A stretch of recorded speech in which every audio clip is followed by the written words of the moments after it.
Êxodo 16. Toda a comunidade de Israel partiu de Elim, chegando ao deserto de Sim, que fica entre Elim e o Sinai. Foi no 15º dia do segundo mês, depois que saíram do Egito. No deserto, toda a comunidade de Israel reclamou a Moisés e Arão. Disseram-lhes os israelitas: quem dera a mão do Senhor os tivesse matado no Egito. Lá nos sentávamos ao redor das panelas de carnes e comia pão à vontade. Mas vocês nos trouxeram a esse deserto para fazer morrer de fome toda esta multidão. Disse, porém, o Senhor a Moisés: eu lhes farei chover pão do céu. O povo sairá e recolherá diariamente a porção necessária para aquele dia. Com isso, os porei à prova para ver se seguem ou não as minhas instruções. No 7º dia, terão para si preparado o dobro do que recolhe nos outros dias.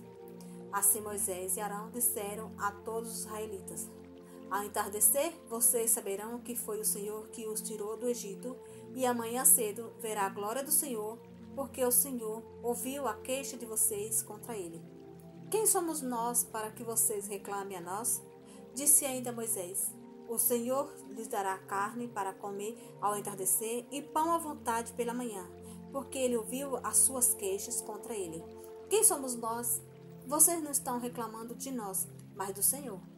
Disse Moisés a Arão: diga a toda a comunidade de Israel que se apresente ao Senhor, pois ele ouviu as suas queixas.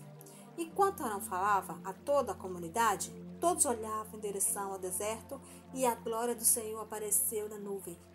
E o Senhor disse a Moisés: ouvi as queixas dos israelitas. Responda-lhes que ao pôr do sol vocês comerão carne, e ao amanhecer se fartarão de pão. Assim saberão que eu sou o Senhor, o seu Deus. No final da tarde apareceu codornizes que cobriam o lugar onde estavam acampados. Ao amanhecer havia uma camada de orvalho ao redor do acampamento. Depois que o orvalho secou, flocos finos semelhantes à geada estavam sobre a superfície do deserto. Quando os israelitas viram aquilo, começaram a perguntar uns aos outros: que é isso? Pois não sabia do que se tratava. Disse-lhe Moisés: este é o pão que o Senhor lhes deu para comer. Assim ordenou o Senhor: cada chefe de família recolha quanto precisar, um jarro para cada pessoa da sua tenda. Os israelitas fizeram como lhes foi dito. Alguns recolheram mais, outros menos.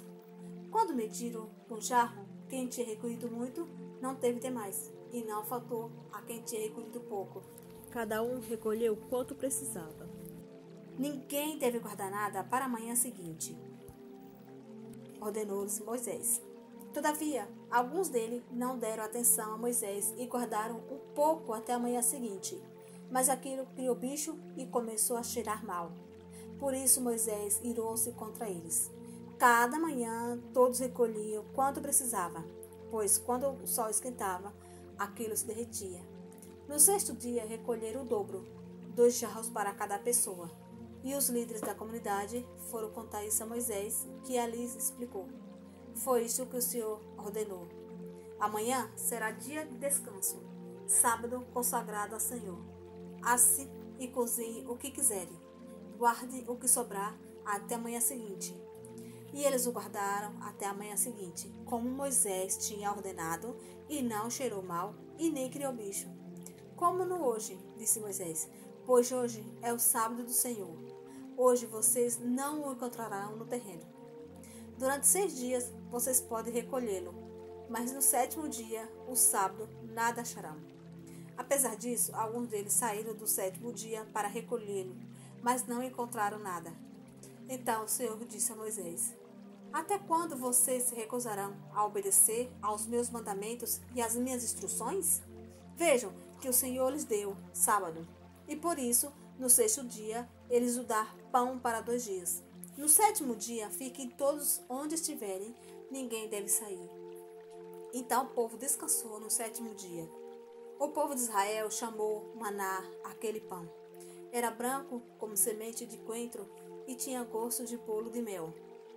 Disse Moisés: o Senhor ordenou que recolha um jarro de maná e que o guarde para as futuras gerações, para que vejam o pão que lhes dei no deserto, quando eu os tirei do Egito.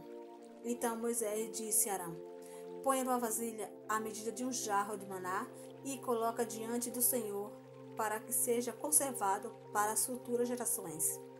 Em obediência ao que o Senhor tinha ordenado a Moisés, Arão colocou o maná junto às tábuas da aliança, para ali ser guardadas. Os israelitas comeram maná durante 40 anos, até chegarem a uma terra habitável. Comeram maná até chegar às fronteiras de Canaã. O jarro é a 10ª parte de uma arroba.